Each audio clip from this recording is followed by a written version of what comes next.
Ke ceritanya, mari bantu support channel ini dengan cara klik like, subscribe, dan aktifkan lonceng notifikasinya bagi kalian yang belum ya, agar channel ini semakin eksis dalam mensiarkan kisah-kisah Islami. Kondisi Dajjal sekarang ini sungguh menakutkan. Dajjal saat ini sedang dikurung di dalam sebuah pulau kecil di seputar Laut Yaman. Di dalam pulau itu, kondisi tubuh Dajjal sedang dibelenggu oleh rantai-rantai yang sangat kuat. Rantai yang digunakan untuk mengikat Dajjal bukanlah sembarang rantai. Ukuran rantai-rantai itu cukup besar sekali, sehingga sangat menyulitkan Dajjal untuk meloloskan diri. Setiap harinya, Dajjal selalu menggerogoti rantai-rantai itu agar terlepas dari tubuhnya. Berbagai cara dan kekuatan Dajjal dikerahkan untuk menghancurkan tali rantai yang sudah membelenggunya selama bertahun-tahun ini. Hingga zaman akhir sekarang ini, diperkirakan rantai Dajjal akan benar-benar terputus. Apabila hal itu terjadi, maka mari bersiap-siaplah menyambut kemunculan Dajjal ke alam dunia ini dengan malapetaka yang dibawanya. Na'udzubillah min dzalik. Rasulullah SAW menjelaskan dalam suatu hadis bahwa sekarang Dajjal sedang berada di sebuah pulau di sebelah timur kota Madinah. Lokasinya berada di salah satu samudera.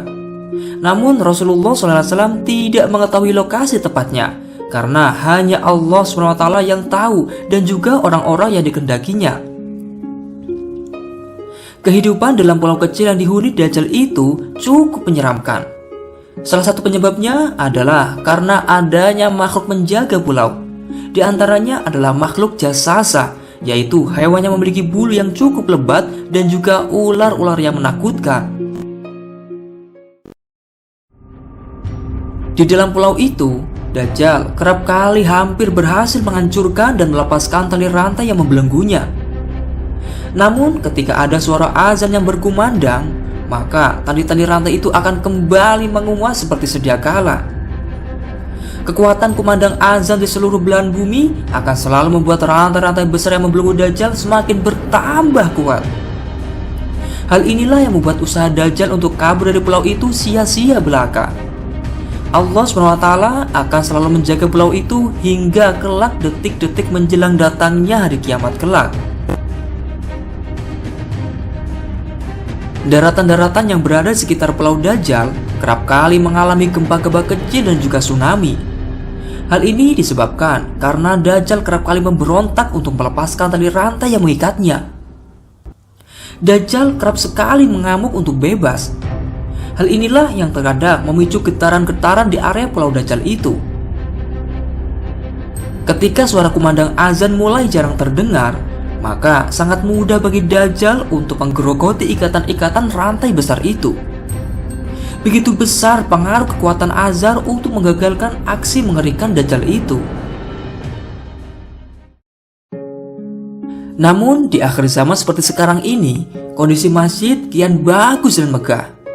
Namun sangat jarang orang-orang yang sadar akan pentingnya panggilan sholat. Banyak orang-orang yang enggan, bahkan melalaikan kewajiban sholat. Akibatnya, masjid dan musola kian sepi dan akhirnya bisa membuat tidak ada orang yang mengumandangkan azan lagi. Hal ini sungguh sangat berbahaya karena apabila kumandang azan sirna dari muka bumi ini, maka Dajjal akan bisa dengan mudahnya melepaskan rantai-rantai dan akhirnya muncullah Dajjal ke permukaan bumi untuk menebar bencana fitnah. Hal inilah yang dimaksud sebagai tanda-tanda datangnya hari kiamat. Situasi pandemi COVID-19 saat ini juga menimbulkan banyak larangan melaksanakan sholat berjamaah di masjid-masjid sejumlah negara. Hal ini juga berimbas terhadap larangan mengumandangkan azan karena disebut-sebut dapat mendatangkan kerumunan banyak orang. Na'udzubillah min dzalik. Semakin banyak masjid yang ditutup, maka akan semakin sepi dan orang-orang tidak ada yang mengumandangkan azan lagi. Inilah merupakan suatu tanda-tanda datangnya hari kiamat yang benar-benar dijanjikan oleh Allah SWT. Na'udzubillah min dzalik. Dari Anas bin Malik radhiyallahu anhu bahwa Rasulullah SAW bersabda, La taqumus sa'ah hatta la yuqalu fil ardi Allah, Allah. Tidak akan terjadi kiamat hingga tidak ada lagi orang di muka bumi ini yang menyebut lafal Allah, Allah. Hadis riwayat Ahmad. Dari hadis Rasulullah SAW tersebut menjelaskan bahwa salah satu tanda-tanda terjadinya hari kiamat adalah tidak adanya lagi orang-orang yang menyebut lafal Allah, Allah. Hal inilah yang jelas tergambar dari hilangnya sebutan lafal Allah pada lafal azan di zaman akhir ini. Setiap kali Dajjal mendengar kumandang azan, badannya langsung melemas dan ikatan tali yang sudah digerogotinya pulih dan kembali menguat seperti sedia kala. Namun, apalah jadinya jika azan hilang? Tentu Dajjal akan semakin mudah ketika memberontak sehingga dapat menjadikan tali yang mengikatnya putus. Hal ini semua tidaklah kita inginkan, karena kita pasti tidak ingin menjumpai masa kemunculan Dajjal yang penuh dengan musibah dan malapetaka. Coba kita pikirkan, kumandang azan di bumi kita ini setiap harinya tidak pernah putus. Hal ini disebabkan karena waktu sholat di masing-masing daerah pasti berbeda-beda setiap menitnya. Sebagai contoh, di wilayah Indonesia Timur seperti Papua dan sekitarnya akan lebih dahulu mengumandangkan azan subuh. Sekitar itu pula wilayah yang segaris dengan Papua seperti Australia. Setelah itu baru disusul wilayah Indonesia Tengah, lalu Indonesia Barat termasuk negara Malaysia, Singapura, dan sekelilingnya. Lalu disusul seperti Burma, Bangladesh, India, Uni Emirat Arab, Arab Saudi, Afrika, Eropa, dan seterusnya sampai belahan bumi seperti Amerika dan sekitarnya. Namun, apabila ada aturan lockdown di suatu negara yang melarang sholat berjamaah dan menggunakan azan, pastilah lantunan azan di bumi akan terputus. Padahal entah sampai kapan pandemi COVID-19 ini akan berakhir.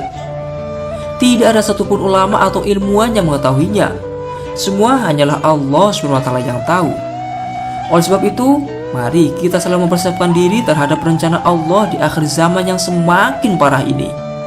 Semoga kita semua semakin giat melaksanakan ibadah sehingga kita diselamatkan oleh Allah SWT dari Dajjal, fitnahnya, dan kerusakan akhir zaman ini. Amin. Wallahu a'lamu bishawab. Kunjungi juga website resmi kami di alamat www.hidayailahi.com agar kalian bisa mendapatkan kisah dan cerita Islami lainnya secara gratis. Dan jangan lupa follow websitenya juga ya. Wassalamualaikum warahmatullahi wabarakatuh. Kita lihat, ma'assalamah.